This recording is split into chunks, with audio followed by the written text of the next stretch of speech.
राम्रो शीतल जान्नु छोना आमाहरूलाई कहिले त्यो उयो नगर्नु किसाङ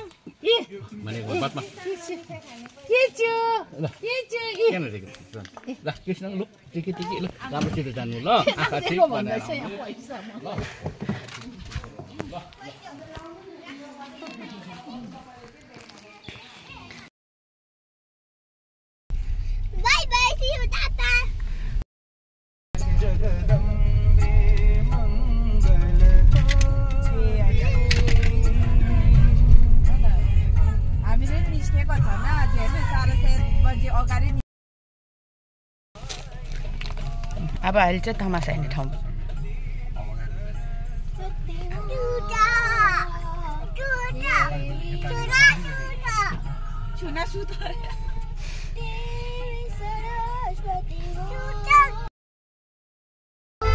आज हामी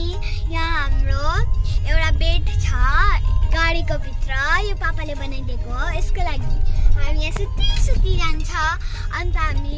कहाँ कहाँ जान्छ घुम्नु जानु कहाँ गएको भाइ त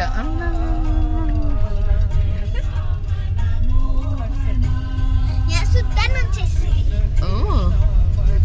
ओके छुना सुत्दा हुन्छ ल भयो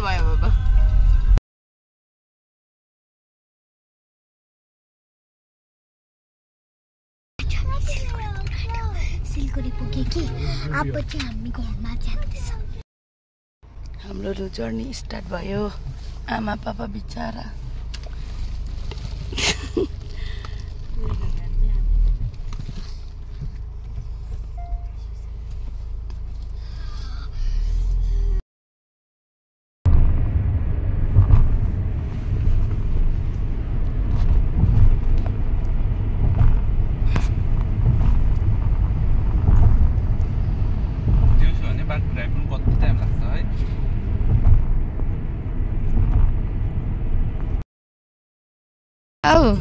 भयङ्कर मान्छे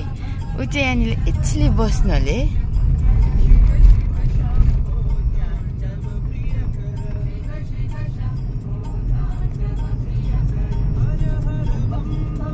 होला महेश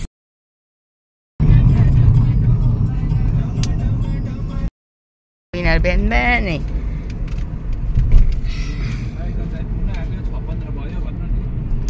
हाई गाइस 6:15 भयो हामी राईगञ्ज आइपुग्नु आँट्यो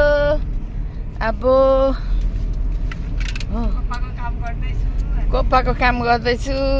गुड मर्निङ गाइस भनिदेऊ न हेलो साथीहरु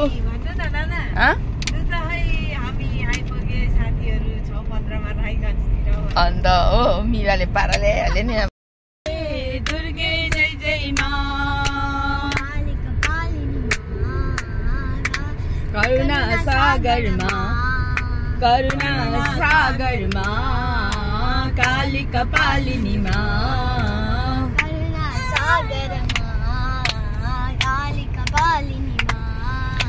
करुणा सागरमा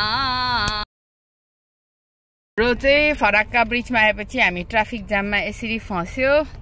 अन्त हामी ब्रेकफास्ट गर्दैछ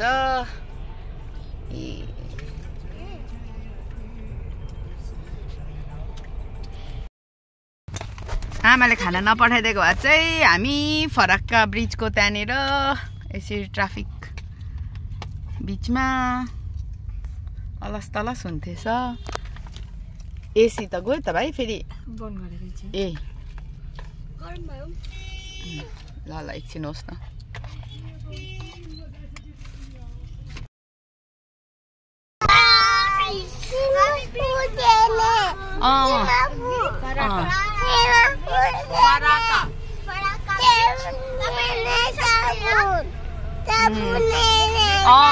हामी यहाँनिर चाहिँ हामी फराक्का ब्रिज गर्दैछौँ अनि अहिले चाहिँ अन्डर कन्स्ट्रक्सन रहेछ र गर्दाखेरि चाहिँ ट्राफिक एकदमै कन्ट्रोल्ड भएकोले गर्दाखेरि हामी अघि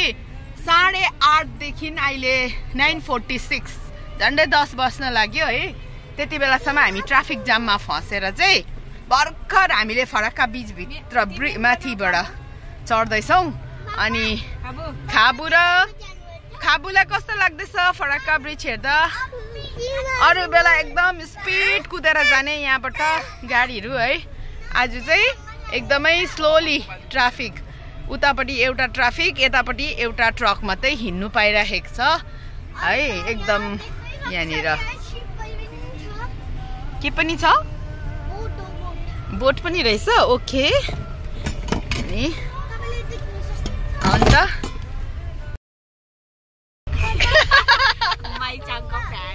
माइच्याङको फ्यान अरे खोइ भाइ गाइस भन्दैन त। हेलो साथीहरू,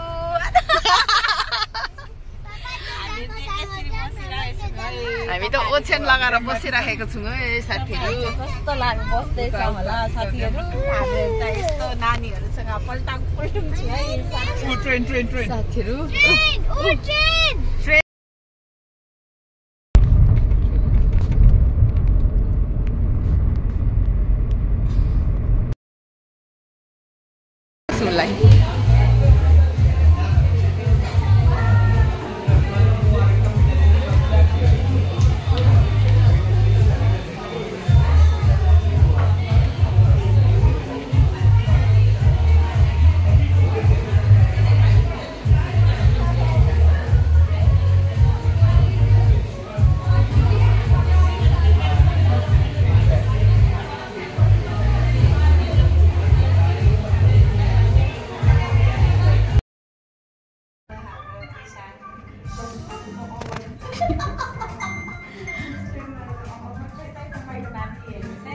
हामीले लुकी